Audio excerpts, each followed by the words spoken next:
नमस्कार मित्रांनो, "तू रे माझा मितवा" या मालिकेमध्ये मी तुम्हा सर्वांचे अगदी मनापासून स्वागत करते. राकेश रागातच त्याच्या रूममध्ये आलेला असतो आणि त्याला तेव्हा ईश्वरीचं बोलणं आठवत असतं की हा बडकू चंद मला पहिल्यांदाच आवडला. राकेश आता त्याचा विचार करता भयंकर चिडलेला असतो आणि राकेश आता त्याचा जोरात हात तिथे बाजूला असलेल्या चेअरवरती आदळतो. त्याच्यामुळे राकेशला त्रास होतो. राकेश आता स्वतःशी विचार करत म्हणतो की नाही नाही राकेश, आजपर्यंत तुला जी मुलगी आवडली ना ती तुझ्या मिठीत होती, पण ही इंदोरी जलेबी काहीही करून झालं तरी तुझ्या जाळ्यामध्ये अडकतच नाहीये. आज हिला आवडलंय अर्णव, पण मात्र उद्या जर प्रेम झालं तर? नाही नाही, काही जरी झालं तरी सुद्धा उद्या मी हिला स्वतःच करणार. या मार्गाने जरी नाही झाले तरी त्या मार्गाने. दुसरा मार्ग म्हणजे हत्या.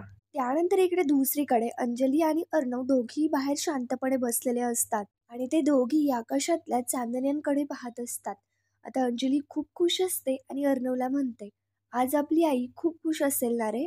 आईचं एवढं जुनं मशीन पुन्हा एकदा सुरू झालं या गोष्टीचा मला खूप आनंद आहे. पण आणखी एका गोष्टीचं मला खूप समाधान वाटतं. आता मग विचार मला काय? आणि अंजलीचं अर्णवकडे लक्ष जातं.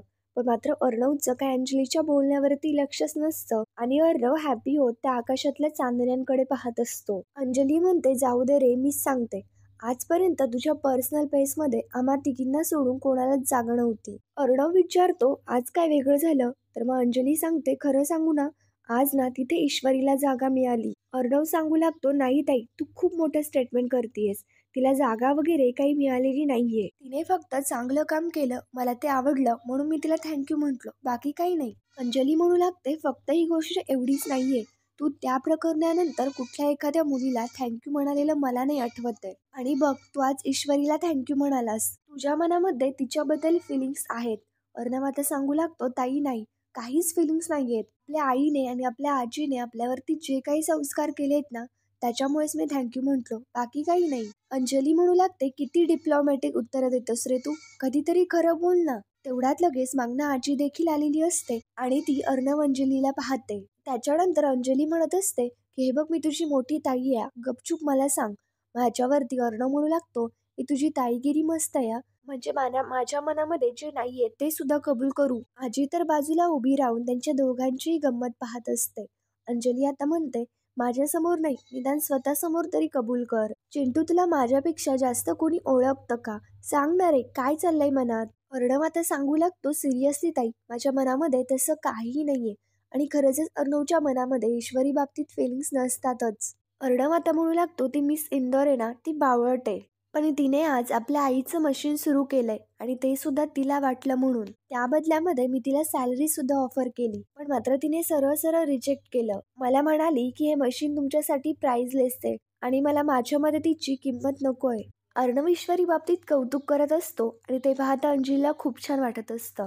मग त्याच्यानंतर मध्येच अर्णव अंजलीकडे पाहत म्हणतो की ताई, तू जातेस का ग प्लीज, माझ्या डोक्यावरती बसू नकोस, मला इथे शांत बसायचंय. आजी सुद्धा आता तिथेच बाजूला असते आणि आजी अर्णव अंजली यांच्या दोघांचे ते सगळं बोलणं ऐकत असते.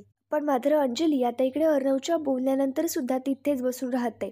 आता ते पाहता अर्णव लगेच म्हणतो, बरं ठीक आहे, मी एक्सेप्ट करतो की मला नाही एक्सपोज करता येत.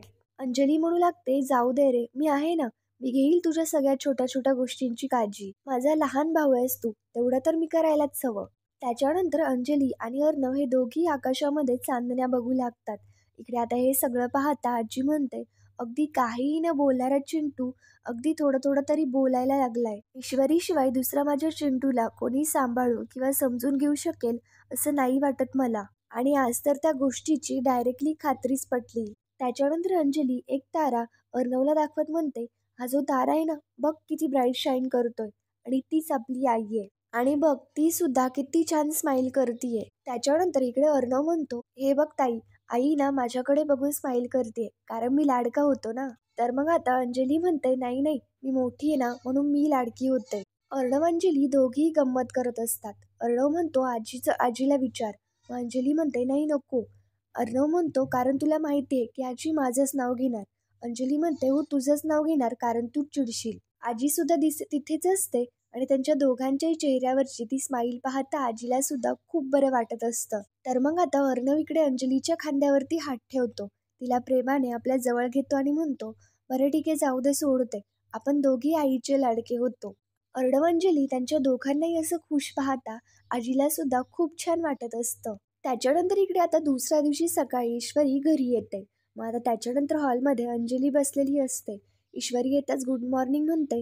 अंजली म्हणते, अगं हो ये ना, आजीने बोलवलं ना तुला? ईश्वरी म्हणते, हो, ऑफिसला जाण्याआधी सकाळी भेटून जा म्हणून आले.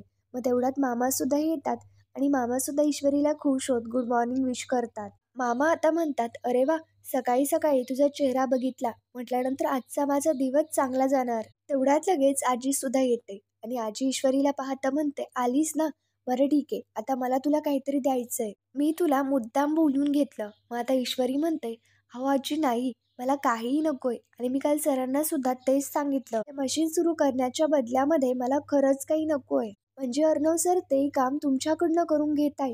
नाही आजी, मी हे काम पैशासाठी नाही केलेलं. मला सांगा, तुम्ही मला आंबे हळदीचा लेप पाठवला, तो मी घेतलाच ना. कारण की मी तुम्हाला आजी म्हणते. मनापासून केलेल्या गोष्टी पैशात मोजायच्या नाही आणि ही गोष्ट मला आईने लहानपणापासून शिकवली आहे. मग आता इकडे आजी लगेच म्हणते, तुझ्या आईने तुझ्यावरती खूप छान संस्कार केले. आता इकडे मामा लगेच म्हणतात, ईश्वरी ऐक ना, तुझ्या या विचारांचं तुझ्याकडे इंजेक्शन वगैरे आहे का ग? ईश्वरी इकडे हसत असते. मामा आता सांगू लागतात, नाहीये ना, अगं आमच्याकडे अशी एक व्यक्ती आहे जिच्याकडे या सगळ्या विचारांची कमतरता आहे ना, म्हणूनच म्हटलं इंजेक्शन द्यावं. मग आता ईश्वरी लगेच म्हणते, मामा काय हो, काही काय गंमत करताय? मामा म्हणत असतात, मी गंमत वगैरे नाही, सिरियसली बोलतोय. त्याच्यानंतर आजी आणि अंजली दोघी ईश्वरीला शांतपणे बसायला सांगतात. त्याच्यानंतर आजी आता कसला तरी बॉक्स ईश्वरीला देत म्हणते, हे घे, हे तुझ्यासाठी. त्याच्यानंतर ईश्वरी तो बॉक्स ओपन करते आणि त्याच्यामध्ये बांगड्या असतात. त्या तर ईश्वरीला खूपच आवडतात. तेवढ्यात तिथे वल्लरी येते आणि ते सगळं खूपच रागात बघू लागते. मग ईश्वरी म्हणू लागते, नाही आजी, मला हे नकोय. आजी ईश्वरीला म्हणू लागते, नाही ईश्वरी, मी तुला कसलाही मोबदला म्हणून हे देत नाहीये. हे कंगन माझ्यासाठी खूप खास आहे आणि तू सुद्धा माझ्यासाठी खूप खास आहेस. म्हणूनच आपल्या माणसाकडून आपल्या माणसासाठी ही छोटीशी भेट. ईश्वरी सांगत असते, नाही आजी, मी नाही घेऊ शकत आहे, प्लीज तुम्ही ऐका माझं. वल्लरी तिथेच बाजूला असते आणि रागातच तो सगळा प्रकार पाहत असते. आजी आता शांतपणे ईश्वरीला सांगते, ईश्वरी, जर तू हे नाही घेतलंस ना तर मला खूप वाईट वाटेल. एवढ्यासाठी तरी घे ना. मग आजीच्या या बोलण्यामुळे ईश्वरीचा सुद्धा नाईलाज होतो आणि ईश्वरी सुद्धा ते सोन्याचं कंगन घेते. आता मग त्याच्यानंतर ईश्वरी प्रेमाने आजीच्या पाया पडते आणि नमस्कार करते. त्याच्यानंतर आता वल्लरी लगेच बोलू लागते, आई काय चाललंय, तुम्ही हे कंगन हिला देताय? आजी आता म्हणते, देताय नाही ग, दिलं मी तिला आणि तुझ्या परवानगीची मला अजिबात गरज नाहीये. वल्लरी म्हणत असते, तुम्हाला कधी होती माझ्या परवानगीची गरज आणि जी आज असेल? मी फक्त ना नावाल्या सुने या घराची.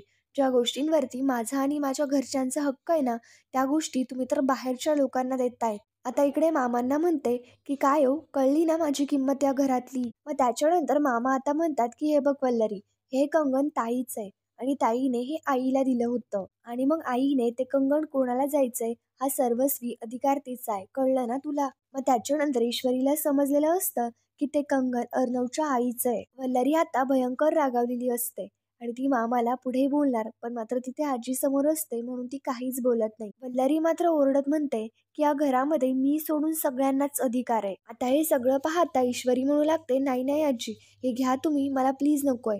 पण मात्र आजी म्हणते की तू तिच्याकडे अजिबात लक्ष देऊ नकोस. अगं हे हिचं रोजच आहे, ठेवून दे तू. तेवढ्यात तिथे अर्णव ऑफिससाठी रेडी होऊन आलेला असतो.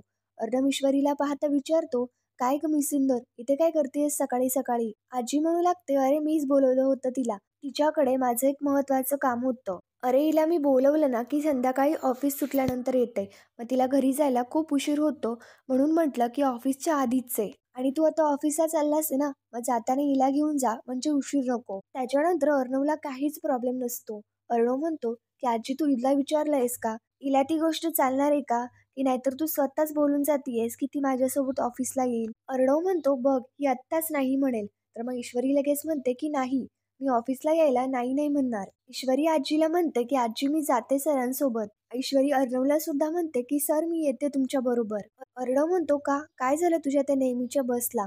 अर्णव पुढे बोलणार आणि ईश्वरीला त्याच्यावरती काही उत्तर द्यावं लागणार याच्या आधीच ईश्वरी म्हणते की चला सर, आपल्याला उशीर होतोय, नाहीतर माझे बॉस चिडतील. इकडे आजी सुद्धा म्हणते, आणि हो, तुझे बॉस ना खूप चिडकेत. अर्णव तर आश्चर्याने आजी आणि ईश्वरी यांच्या दोघींचीही गंमत पाहत असतो. आजी म्हणू लागते, खरंच आणि एकदा का त्यांच्या रागाचा पारा चढला ना तर तो खालीच उतरत नाही. जा जा, दोघंही जा लवकर. तर मग आता अर्णव आणि ईश्वरी दोघी ऑफिससाठी एकत्र तिकडनं निघून जातात. तर मग आता वल्लरी सुद्धा तिथेच बाजूला असते आणि आजी लगेच म्हणते, बरं ठीक आहे, तुमचं बोलणं राहीलच ना, बोला तुम्ही आता. पण वल्लरी लगेच तिकडे निघून जाते. आता हे पाहता आजीला तर बरंच वाटतं. आता ते तिघेही सोप्यावरती बसतात. मग आता इकडे मामा आजीला म्हणतात, तू हे काकद ईश्वरीला मुद्दाम दिलंयस ना? तर मग आजी म्हणते की हो, मुद्दाम दिलंय आणि तू अगदी बरोबर ओळखलंस. तुला आठवतंय का, हे काकण आपल्या सात्विकाला एका डिझाईन म्हणून पुरस्कार मिळालं होतं आणि तेव्हाच तिने मला एक गोष्ट सांगितली होती, आई हे मी काकण चिंटूच्या होणाऱ्या बायकोला देणार आहे. आता जे काम कोणालाही जमलं नाही ते काम एका मिनिटात ईश्वरीला जमलं. याचा अर्थ सात्विकाचा आशीर्वाद ईश्वरीच्या डोक्यावरती आहे आणि म्हणूनच सात्विकाचं ते कंगण मी ईश्वरीला दिलं आणि माझ्या जबाबदारीतून मी मोकळी झाले. आणि हा खूप मोठा दैवी संकेत. मामा सुद्धा म्हणू लागतात, आई तू जे केलंस ते योग्यच केलं, पण मला वाटत होतं की अजून थोडी वाट बघायला हवी. आजी म्हणू लागते, कसली वाट बघायची?